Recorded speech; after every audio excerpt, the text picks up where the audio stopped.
अस्सलाम वालेकुम। उम्मीद करता हूँ आप सब लोग खैर खैरियत से होंगे, ठीक ठाक होंगे। अल्लाह पाक आपको हमेशा खुश रखे, आबाद रखे, सलामत रखे।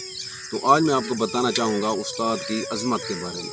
कहा जाता है कि उस्ताद की अज़मत को तराजू में न तोल, उस्ताद की अज़मत को तराजू में न तोल, उस्ताद तो हर दौर में अनमोल रहा है।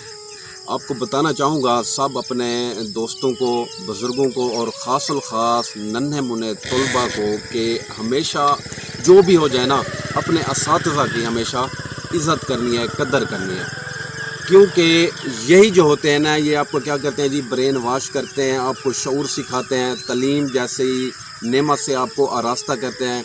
तो ये हमारा फ़र्ज़ ऐन बनता है कि हम अपने असातिज़ा की हमेशा इज़्ज़त करते हैं, इज़्ज़त करनी चाहिए। क्योंकि कहा जाता है कि a teacher is like a ladder who remains constant at its place but allow others to go higher and higher. कि उस्ताद जो है वो एक सीढ़ी की मानंद होता है, जो अपनी जगह पर तो फिक्स रहता है लेकिन दूसरों को ऊपर से और ऊपर की तरफ जाने की इजाज़त देता है। अब वो कैसे, आपको सादा सी मिसाल देता हूँ कि मिसाल के तौर पर कोई बंदा जाता है जी, वैसे तो यानी कि पूरी क्लास 35-40 की यानी कि जैसे होती है स्ट्रेंथ, बच्चे जी पढ़ जाते हैं। पहले क्या होती है जी, यानी कि स्टार्टिंग जो होता है उनका टर्म, यानी कि नर्सरी वगैरह हो गई या प्ले ग्रुप, वो करके फिर उसके बाद उनकी हो जाती है जी शुरू प्राइमरी क्लास। प्राइमरी के बाद फिर वो बच्चा चला जाता है मिडल में, मिडल क्लियर करने के बाद मैट्रिक, मैट्रिक के बाद इंटर, इंटर के बाद यानी कि वो मास्टर कर लेता है। मिसाल के तौर पर वो बच्चा बन गया है डॉक्टर। क्या बन गया है? डॉक्टर।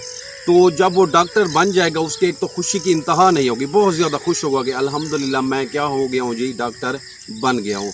तो वही बच्चा क्या करेगा जी, दोबारा उसी स्कूल में आएगा, जिन जिन स्कूल से उसने तालीम हासिल की होगी, वो आएगा अपने टीचर्स के पास, उनका शुक्रिया अदा करेगा, थैंक यू कहेगा। अब वो बात बताने का मकसद ये है कि वो डॉक्टर बेशक बन गया, वो आ गया स्कूल के अंदर, उस्ताद वहीं बैठा स्कूल के अंदर, वैसे ही वो रूटीन उनकी चल रही है, बच्चों को वो टीचर्स पढ़ा रहे हैं। देखें ना, ये जितने भी जज हैं, इंजीनियर हैं, पायलट हैं, सारा कुछ जितने भी यानी कि जॉब होल्डर हैं बंदे, वो सिर्फ किसकी बदौलत है? टीचर की बदौलत है। तो आपसे यही रिक्वेस्ट है कि हमेशा अपने असातिज़ा की इज़्ज़त करनी है, और दूसरों अपने जो आपके यानी कि क्लासमेट्स हैं, दोस्त वगैरह हैं, रिश्तेदार हैं, उनको भी समझाना है कि हमेशा ये क्या है जी, हमारा फ़र्ज़ बनता है कि हमें अपने असातिज़ा की इज़्ज़त करनी चाहिए।